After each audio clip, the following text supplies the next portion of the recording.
அன்பான காலை கதிர் நிகழ்ச்சி நேயர்களே, மீண்டும் இந்த நாளிலும் கூட இயேசுவின் இனிதான நாமத்துல உங்களோடு கூட இணைவதில் மிகுந்த மகிழ்ச்சி அடைகிறேன். இந்த நாளிலும் கூட நமக்கு வருகிற வாக்குத்தத்தத்தின் செய்தி எங்க இருந்து அப்படின்னு சொன்னா, யோனா எழுதின சுவிசேஷம் 1ஆம் அதிகாரம் 17வது வசனம். யோனாவை விழுங்கும்படி ஒரு பெரிய மீனை கர்த்தர் ஆயத்தப்படுத்தி இருந்தார். அந்த மீன் வயிற்றிலே யோனா ராப்பகல் 3 நாள் இருந்தான் அப்படின்னு சொல்லி. நமக்கு ஒரே ஒரு வார்த்தை நான் என்ன எடுத்திருக்கேன்னு சொன்னா, கர்த்தர் ஆயத்தப்படுத்தி இருந்தார் அப்படின்னு சொல்லி சொல்லப்பட்டிருக்கு. ஒரு உண்மையான கதை என்ன அப்படின்னு சொன்னா, ஒரு பெண்மணி இருக்கிறாங்க.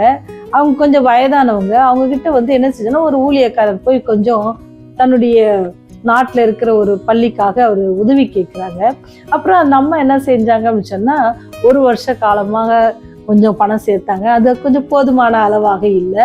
அப்புறம் இன்னும் 1 வருடமாக அவங்க கொஞ்சம் பணம் சேர்த்தாங்க.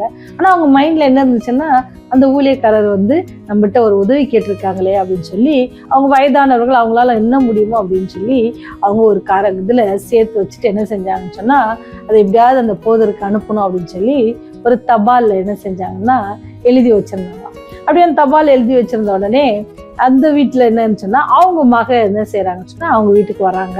அவங்க வீட்டுக்கு வந்தோடனே, அம்மா இது என்ன இந்த கவர் பேரில் போட்டு வச்சுருக்கீங்களே அப்படின்னு சொன்னால், அப்போ அம்மா இந்த மாதிரி ஒரு ஊழியக்காரர் கேட்டிருக்காங்க, அவங்களுக்காக நான் தரணும் அப்படின்னு சொல்லி, எவ்வளோ காசு அப்படின்னு சொன்னால் $1000 அவங்க சேவ் பண்ணி வச்சுருந்தாங்க.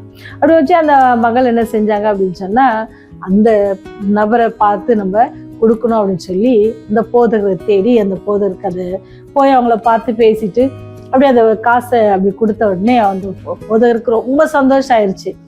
நம்ம இந்த ஒரு பிரச்சனையை எப்படியாவது தீர்க்கணும், இது அநேக பிள்ளைகளுக்கு உதவியா இருக்கும் அப்படின்னு சொல்லி ஒரு இது கட்டணும் அப்படின்னு சொல்லி நம்ம கேட்டிருந்தோம். கடவுள் நமக்கு வாய்க்க செய்தார் அப்படின்னு சொல்லி ரொம்ப அந்த நபர் சந்தோஷம்தான். அநேக நேரத்தில் நம்ம என்ன செய்யணும்னு சொன்னா, அற்புதம் செய்யும் ஆண்டவர் நம்மோட கூட இருக்கிறாரு, அவரும் நமக்கு நன்றி சொல்வதுக்கு தான் நமக்கு என்ன இல்லை நேரம் கிடையாது. நம்முடைய வாழ்க்கையில அநேக காரியங்களை அவர் செய்யறார். எப்படி யோனாவுடைய வாழ்க்கையை பாருங்க. ஆண்டவருக்கு சொன்ன இடம் ஒண்ணு, போன இடம் ஒண்ணு, ஆனாலும் கூட ஆண்டவர் எவ்வளவு கிருபையா இருந்திருப்பாங்க. இந்த மனுஷர் எப்பயோ சொல்லிட்டு வந்தாரு, ஆனாலும் கூட என்ன செய்யறாரு, ஒரு பெண்மணி ஆண்டவர் என்ன செஞ்சிருக்காரு, ஆயத்தப்பட்டிருக்காரு. அநேக பிள்ளைகள் அதனால என்ன செஞ்சாங்களாம், உதவி பெற்று அநேகருக்கு அது ரொம்ப பிரயோஜனம் உள்ளதாக இருந்துச்சு. ஒரு நபர் செய்கிற ஒரு சேவை அநேகருக்கு என்னது பிரயோஜனமுள்ளதாக இருந்துச்சு. அப்படிதான் ஆண்டவர் என்ன செய்யறேன்னு சொன்னா, எல்லாவற்றையும் ஆயத்தப்படுத்துகிறார். எப்படி இந்த போதகருக்கு ஒரு பெண்மணி ஆயத்தப்படுத்தி அவருடைய காரியத்தை வாய்க்க செய்தாரோ, எப்படி ஒரு மீனை ஆண்டவர் பெரிய மீனை என்ன செஞ்சாரு, யோனாவுக்கு ஆயத்தப்படுத்தினாரோ, அதே தேவன் இன்று உயிரோடு இருக்கிறார். அதே தேவன் இன்று உங்களுடைய குரலை என்னுடைய குரலை என்ன செய்யறார், அவர் கேட்கிறார். நீங்க கூப்பிடும் பொழுது அவர் கேட்க வளர்க்கிறார். நம்முடைய தேவைகள் அனைத்தையும் அவர் முன்கூட்டியே அறிஞ்சிருக்கிறார். அவர் தேவைகள் அனைத்தையும் முன்கூட்டியே அறிஞ்சிருக்கிறாரு. ஒரு நேரத்துல என்ன பார்த்தீங்கன்னு சொன்னா, பேதுரு பார்த்து கேட்பாங்க, என்ன உங்க போதகர் என்ன செய்ய மாட்டாரு, டாக்ஸ் கட்ட மாட்டாங்களா அப்படின்னு கேட்பாரு. ஆண்டவர் சொல்லார், நீ போய் ஒரு மீனை பிடி, அது வாயில இருக்கும், வெளியே எடுத்து போய் கட்டு அப்படின்னு சொல்லுவாரு. நினைச்சு பாருங்க, அந்த மீனுக்கு முன்னாடி ஆயத்தப்படுத்தி பேதுரு போய் அதுல இருந்து எடுத்து கட்டுவாங்க. தேவன் அப்படிதான் உங்களுடைய வாழ்க்கையில எந்த வாழ்க்கை பிரச்சனைகள் இருக்குன்னு சொன்னா நீங்க வருத்தப்படாதீங்க, அவரை எல்லாத்தையும் ஆயத்தப்படுத்தி இருப்பாங்க. தேவைகள் இருக்குன்னு சொன்னா கவலைப்படாதீங்க, அவருக்கு ஆயத்தப்படுத்தி இருப்பாங்க. எனக்கு கூட ஒரு நேரத்துல சில தேவைகள் இருக்கும்போது நான் யோசிப்பேன், எப்படி நடக்கும் அப்படின்னு. எப்படி நடக்கும்னு எனக்கே தெரியாது, நடந்துரும். தேவைகள் சந்திக்கப்பட்டுரும். ஆண்டவர் எப்படி யார் மூலயமாவது பழக்கமே இல்லாதவங்க, தெரியாதவங்க, சம்பந்தமே இல்லாதவங்க நமக்கு உதவி செய்வாங்க. இந்த மாதிரியாக தான் ஆண்டவர் ஆயத்தப்படுத்துகிற தேவன். அதனால நம்ம இந்த 11 மாதங்களை கடக்க எத்தனை காரியங்கள் நமக்கு முன்பாக அவர் ஆயத்தப்படுத்தியிருப்பார் நினைச்சு பாருங்க. ஒரு வருடத்தை நாம் கடந்து வருவதற்கு எத்தனை காரியங்களை நமக்கு அவர் ஆயத்தப்படுத்திருக்கார் நினைச்சு பாருங்க. நம்முடைய பெற்ற ஆசீர்வாதங்களை நினைச்சு பார்த்தோம்னு சொன்னா அளவிட முடியாது. ஒருவேளை சின்ன சின்ன சோதனைகள், பிரச்சனைகள், வியாதிகள் வந்திருக்கலாம். அதன் மத்தியிலும் தேவன் உங்களுக்காக அநேக வேலைகளை ஆயத்தப்படுத்தியிருந்தாரு.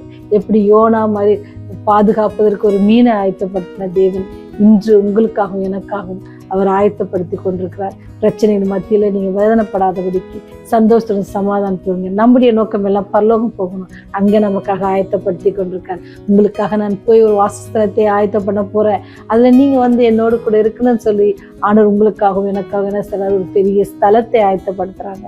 நீங்களும் நானும் அந்த ஸ்தலத்துக்கு போவதற்கு நாம் அவர் என்ன செய்யணுமா, சொந்த இரட்சகராக ஏற்றுக்கொள்ளணும். அவரை நம்முடைய சொந்த இரட்சகராக ஏற்றுக்கொண்டு அவர் நமக்கு காட்டின அவருடைய பாதி அடிச்சுவடுகளை நாம பின்பற்றுவோம் அப்படின்னு சொன்னா அவர் அந்த ஸ்தலத்துல இருந்து செய்வாரு, உங்களை வந்து அழைத்து கொண்டு போக அவர் ஆயத்தமா இருக்கிறாரு. அவர் எல்லாவற்றையும் சொல்லுகிறவர், செய்கிறவர், உண்மை உள்ளவர், வாக்கு மாறாதவர். அப்பேற்பட்ட வல்லமுள்ள தேவன் இன்று உங்களுக்கு இன்னொரு அழைப்பையும் தராரு. நான் உங்களுக்காக ஸ்தலத்தை ஆயத்தப்படுத்திருக்கிறேன், நான் வரப்போகிறேன், நீங்க ஆயத்தமா இருங்க, நான் ஆயத்தப்படுத்துகிற தேவன். உடைய வருங்காலத்தை குறித்து கவலைப்படாதீங்க, நான் ஆயத்தப்படுத்துவேன். மீனையே வச்சு ஒரு ஆளை ஆயத்தப்படுத்தி காப்பாடுறன்னு சொன்னா உங்களை என்னை அவர் காப்பாற்றுறதுக்கு எவ்வளவு வல்லவராக இருக்கிறார் நினைச்சு பாருங்க. அதனால இதை குறித்து கவலைப்படாதபடிக்கு எப்பொழுதும் சந்தோஷமா இருங்கள். மறுபடியும் சொல்லுகிறேன், சந்தோஷமா இருங்கன்னு சொல்லியிருக்காரு. எல்லா பிரச்சனை மத்தியிலும் ஆண்டவர் நம்மை பாதுகாக்க வல்லவராக இருக்கிறார். அவர் நமக்காக முன்கூட்டியே ஆயத்தப்படுத்தி எல்லா காரியத்திலிருந்து விடுதலை ஆகி வருவதற்கு தேவன் கிருபை செய்கிறார்.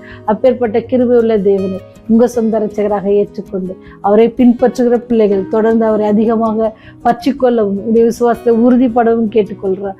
ஒருவேளை இவ்வளவு நாள் அந்த அப்பேற்பட்ட தெய்வத்தை நான் அறியல அப்படின்னு சொன்னா இன்னைக்கு நீங்க அவரை அறிந்து அவரை உங்க சொந்த இரட்சகராக ஏற்றுக்கொள்ளுங்க. உங்க இருதயத்துல அவரை ஏற்றுக்கொள்ளுங்க. அவங்க கிட்ட இருந்து வேற எதையுமே கேட்கல, உங்களுடைய இருதயத்தை தான் கேட்கிறார். அந்த இருதயத்துல அவருடைய அவரை ஏற்றுக்கொள்ளுங்கன்னு சொன்னா அதுல அவர் என்ன செய்ய, நவமான வார்த்தைகளை எழுதி உங்களுக்கு மகிழ்ச்சியோடும் சந்தோஷம் வைக்க அவர் வல்லவராக இருக்கிறார். அந்த வல்லமையுள்ள தேவனை பற்றிக்கொள்ள ஆசையா இருக்கீங்களா? செய்வோம். வல்லமை உள்ளவரே, கிருபை நிறைந்தவரே, எங்களுக்காக எல்லாவற்றையும் முன்கூட்டியே ஆயத்தம் செய்கிறவரே, உம்மை நோக்கி அப்பா பிதாவே என்று இந்த வேளையில கூப்பிடும்படியான பெரிய ஸ்லாக்கியத்தை கொடுத்தீங்கன்னா அதுக்காக நன்றியானவரே. ஜீவனுள்ள ஒரு தேசத்தில் எங்கள் பெயர்களை பதிவு செய்ததற்காக நன்றி செலுத்துகிறோம். எங்களுடைய குற்றங்கள், குறைகள், பாவங்கள், மீறுதல்களை பாராதபடிக்கு எல்லாவற்றையும் ஆண்டவரே கடலின் கடையாந்திரங்களை போட்டுவிட்டு ஆண்டவரே எங்களுடைய தேவைகளை அவ்வப்பொழுது சந்தித்து ஒவ்வொரு நாளும் புதிய கிருபையினாலே எங்களை வழிநடத்துவதற்காக நன்றி செலுத்துகிறோம் சாமி. இந்த நாளிலும் கூட ஆண்டே ஜெபிக்க கேட்டுக்கொண்டிருக்க ஒவ்வொரு பிள்ளைகளுக்காக ஜெபிக்கிறோம். அப்படியே பாத்திலே கண்ணீரோடு கவலையோடு ஆண்டவர் வியாகுலத்தோடு இருக்கிற ஒவ்வொரு பிள்ளைகளுக்காக ஜெபிக்கிறோம். தேவைகளை சந்திக்க வேண்டுமாய் கெஞ்சி மண்டாடுகிறோம். மனபாரத்தோடு இருக்கிற பிள்ளைகள் அவர்களை நீங்க ஆறுதல் படுத்துங்க. தகப்பனை இருந்திருக்கிற பிள்ளைகளுக்கு ஆறுதல் படுத்துங்க. பிள்ளைகளை இருந்திருக்கிற பெற்றோர்களை ஆறுதல் படுத்துங்க. ஆறுதலின் தேவனின் சமாதானம் மாத்திரமே ஆறுதல் படுத்த முடியும் சாமி. நாங்கள் எல்லா ஆண்டவரே உடைய கிருபை, உடைய இறக்குமே ஒவ்வொருவரோடு கூட இருக்குது. செய்தி கேட்கிற பிள்ளைகள் யாரா இருந்தாலும் சாமி அவளோடு பேசுங்க. ஆவியானவரோடு மெல்லிய சத்தத்துல பேசி இந்த அன்பை அவர்களும் புரிந்து கொள்ளவும், அவர்களும் நீர் எங்களுக்காக ஆயத்தப்படுத்திருக்க அந்த பரலோகத்துக்கு வர்றதற்கு எங்களை நீர் தகுதிப்படுத்த வேண்டுமா? அதற்கான தடைகளை எல்லாம் தயவாய் நீக்கி உடைய ரத்தத்தினால் எங்களை கழுவி சுத்திகரித்து உடைய ராஜ்யம் வருவது நினைக்க வேண்டுமாய் இயேசுவின் வழியாக ஜெபிக்கிறோம் ஜீவன் உள்ள பரலோக பிதாவே. ஆமென், ஆமென்.